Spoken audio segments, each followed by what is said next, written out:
Hello and welcome to CEO.CA, the leading community for investors in junior resource and venture stocks.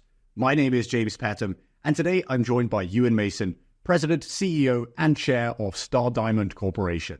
Welcome to the show, Ewan. Thank you. Happy to be here. So could we start off with a quick summary of your recent news? We've just yesterday announced that we've got the 75% of our project that Rio Tinto has owned for the last 6.5 years back. We now own 100% of the project. We've never owned that before.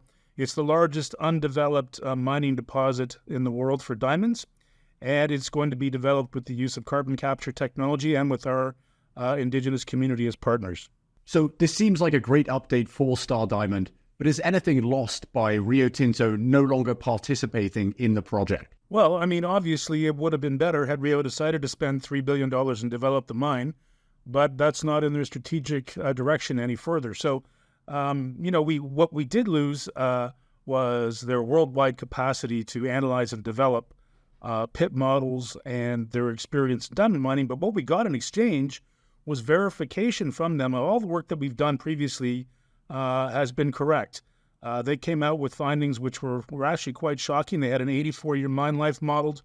They increased the percentage of Type 2A diamonds to 33% from our 26%. And in their mind, this is right up there with the likes of Caraway and Letsing in terms of quality.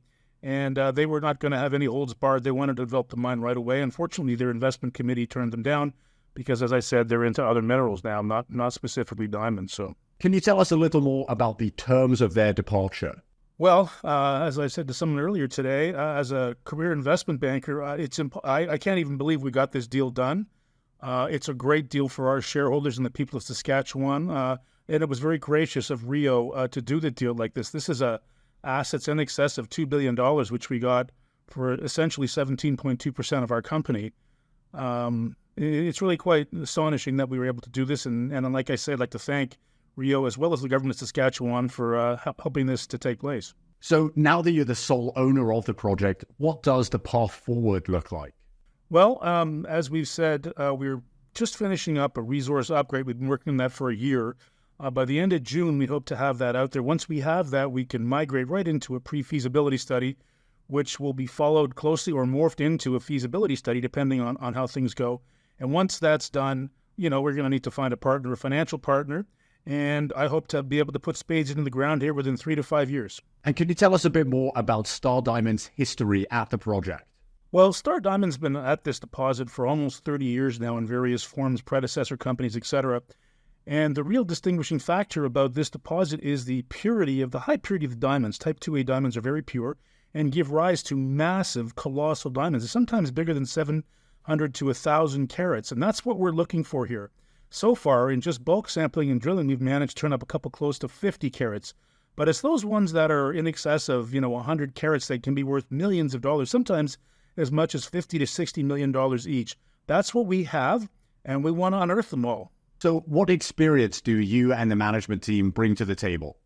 Well, I bring zero experience in developing diamond mines. I have worked for De Beers as a geologist before, but our team has been around this sector for ages and have put out a couple of pre-feasibilities and feasibility studies. They know what they're doing. They know this ground. 28 years on it. That's a big ticket. And what should prospective investors be keeping in mind when they're looking at Star Diamond? Well, as I've said earlier, this is a colossal deposit. There's nothing like it on the planet. There's over 70 kimberlite pipes, of which the majority are diamondiferous. We've already taken 150,000 diamonds out of it already. We haven't even started mining it. And lately what we've been concentrating on doing is mining this as a carbon neutral deposit because the olivine in it absorbs carbon at a ferocious rate. In addition to that, we are having discussions with our indigenous local communities about partnering with us as we go forward. And that would make this one of the most preeminent natural resource projects in Canada to be developed.